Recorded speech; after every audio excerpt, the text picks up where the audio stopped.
Tagni-tagni na naman tong mga Ricardo natin, mga kaibigan. Bahala na po kayong magbuo. O siya, painitin muna natin ng mantika, ha. Prito na po itong tokwa. Kahapon ko na pinrito to. Teka, bubuhayin muna natin sandali, ha. Piprito ko ng bahagya. Tokwa na naman itong nakikita nyo, mga kaibigan. Nagmumukhang tokwa na tayo.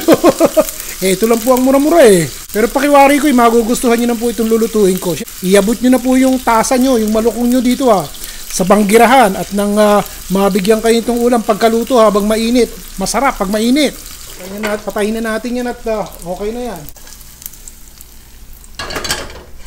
Hindi na po ako gagamit ng kamatis nang makatipid. O teka, tignan natin, ha. O, kumukulo na. Ito po yung mga buto-buto ng manok. Pinakuluan ko muna. Hindi ako nagtatapon-tapon ng ganyan. Hindi po ito pinagtirahan. Hindi ito yung napupulot sa basurahan. Sa pakiwari ko, walang ganun sa Amerika na nasa basurahan yung mga manok sa likod ng restaurant na ipinamimigay sa tao eh. O de syempre, napakinabangan nyo yung buto. Ito yung lasa, oh.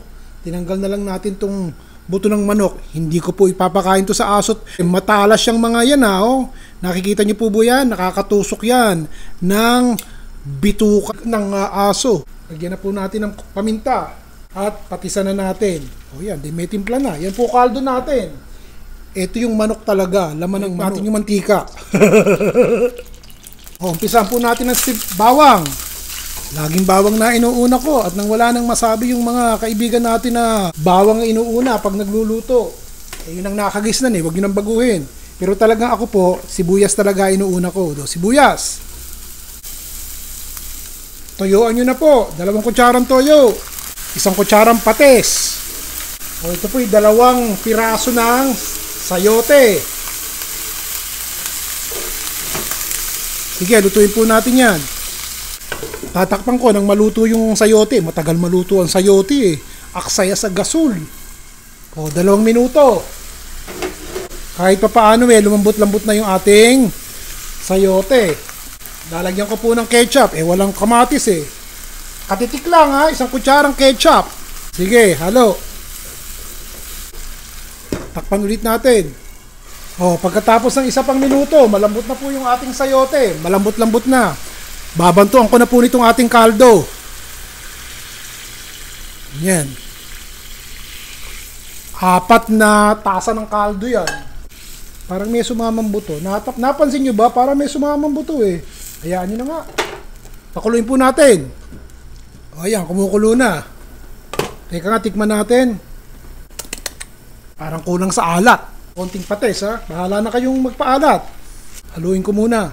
Hindi ko talaga masisisi yung mga nagluluto sa bahay. Talagang hindi lang ulo nyo ang sasakit. Kasama pati bangs nyo. Talagang mahirap palang mag-budget. Kung kukunti lang ang pera nyo sa kartamoneda nyo sa araw-araw. Mike, wala na po kayong Miking makikita sa akin uli. At ito katapusan ng isang balot na Miking binili ko nung isang araw. 2 beses nating lagay sa ulam. Matipid eh. Pag may Miking, matipid. Gantihan nyo na lang ng maraming sibuyas na mura. At kung may tanim kayo, katulad ko, dito sa balkonahe ko, may tanim po akong sibuyas na mura. O nakita nyo, malasa rin yan. Sibuyas eh. Lagay na rin po natin itong ating piniritong tokwa. Palagay ko kayang-kaya ng budget nyo itong ginagawa natin. Mainit, may sabaw. Sandali, lagyan natin ng paminta. At baka walang lasa. Ito po, hinimay-himay na tinapa. Alam kong may kamahalan ng tinapa. Nung isang araw po, bumili ko. Tapos, ipinrito ko sandali. At ito, hinimay ko. Yung bangus kasi, wala nang tinik eh. Maayos na ito eh. Ilagay na po natin sa paligid bago kayo kumain. Tinapa. Tatapon ko na to. Pero pwede rin kay Muning, Meron po ba kayong pusa sa bahay? Ibigay nyo kay Muning.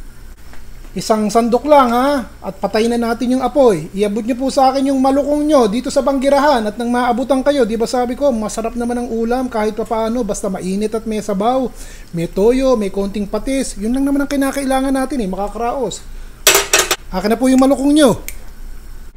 Okay lang naman mangarap ng masarap na ulam, pero sa panahon po ngayon na kinakailangan talagang maghigpit ng sintron, paminsan-minsan sasalitan nyo ng mga ganitong ulam yung mga talagang medyo mabilis lutuin at yung mga ricado, mura at madaling hanapin. Nako, ramdam ko po talagang mahirap talagang mag-isip ng simple at murang ulam na lulutuin sa pang-araw-araw sa pamilya nyo, no?